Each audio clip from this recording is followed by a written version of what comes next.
Hey guys, this is Dam Crypto here. If you're new to the channel, please subscribe to the channel. In today's video, I'm going to talk about LockPay. So there's a really big drama right now going on with LockPay and Safuu. So LockPay recently had that exploit where people were transferring tokens to other wallets and selling the tokens bypassing the anti-dump mechanism. So I'll just do a quick recap. So if you guys don't know what the anti-dump mechanism for LockPay is, it's essentially to limit people to selling 1 to 5% of their token daily. They're not able to sell a large chunk of token. Is to prevent the price from crashing. So there was a bunch of people that figured out how to exploit the contract was that they send the tokens to multiple wallets out there and they will sell the tokens from there. So it really caused the price to crash because of the large selling pressure. So after the exploit, LockPay came up with a solution that they are going to move the entire project to a new contract called the V2 contract for LockPay, right? So essentially they're trying to start a new, fix any kind of exploit in the contract and try to make a new project, but it's still LockPay, but with some modified features and better security and to fix up the exploits. But that's not the end of the story. So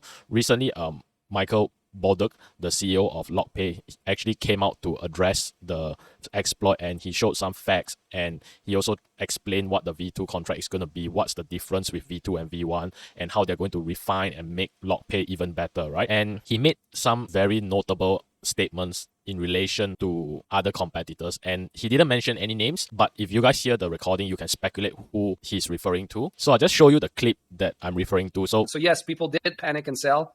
And there was a lot of reason for that. There was potentially, I have confirmation, I cannot tell you the source, but someone has revealed that a owner of a rebase coin did attack us.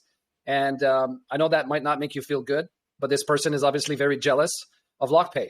And they did 3 attacks on us. Number 1, they attacked our website. Our website crashed. After it crashed, they sent futters to our group. That's why I had to shut the group down. And number 3, so yes, people. So you hear that Michael actually mentioned that it was a person from an auto staking project that orchestrated like this crash. They made the exploit happen and they tried to do a lot of small sales to create panic and manipulate the selling pressure and make the whole LockPay token start crashing even faster. So Michael didn't name any names, but if we were to look back at the drama, right, we can speculate, and I would speculate, right, he's referring to Brian, and he's referring to Safuu. So if I show you the next clip, right, this next clip, Michael is saying what's the consequence of the things that he's going to do. Again, anyone who's made false accusation for LockPay will receive a letter from my lawyer, and you're at risk of a lawsuit for millions of dollars in damages from your selected countries. That's right, your selected countries. We will not sue you from our country. We will go to your country and hire lawyers from there and sue you for years to come. Okay, so you should delete what you've put online right away. Also, if some of you think that I will just accept, again, anyone who's made false accusation.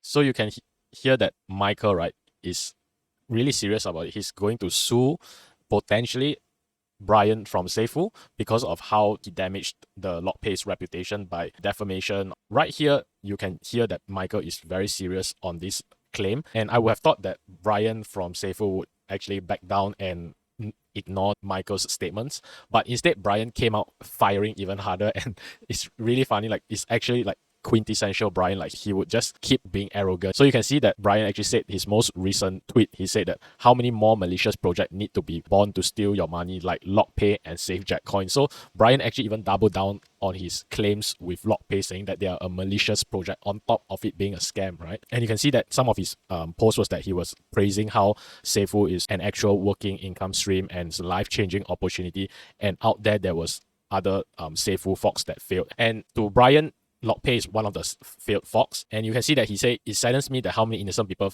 fall into the trap of blatant scams like LockPay. You can see that he really doubled down on this accusation on LockPay. So here's the thing, I have no idea what evidence Michael from LockPay has on the people that he was referring to. He said that there was an individual from an auto staking project, and that individual is most likely referring to Brian. It could be someone else, I'm not sure, but I'm speculating he's probably pointing to Brian because that's the only interaction LockPay is having with an individual of an auto staking project, right? And out there's only a couple of big auto staking projects that have the CEO face to the project, and one of them is Safuu and the other one is LockPay. So there's not many individual that Michael could be referring to. So he's potentially referring to Safuu, and the crazy thing is Brian doesn't back down. Brian doubles down and even accuse LockPay further, saying that it's a scam. How are innocent people falling for this trap? So I'm actually a bit worried for Safuu because it's like Brian doesn't have any control, right? I like Safuu project, but I think Brian really sometimes he derails the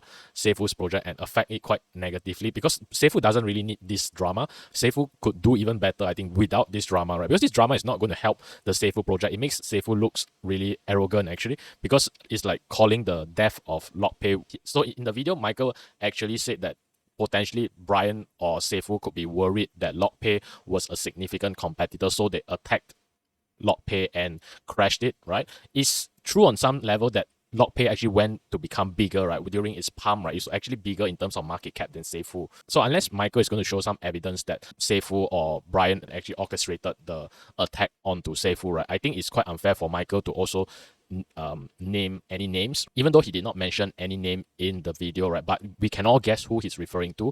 And I think Michael and Brian, they are both quite toxic in the sense that they are just attacking each other, making this whole space really having a very bad vibe. So honestly, I have no idea where the Safuu project is going to go in the next week.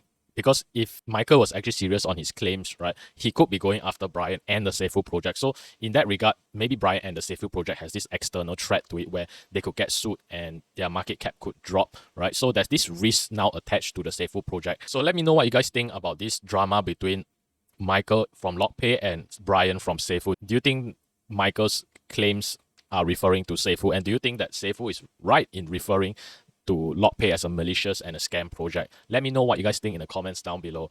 So if you guys like the video, please give the video a thumbs up and please subscribe to the channel if you're new. Thanks for watching.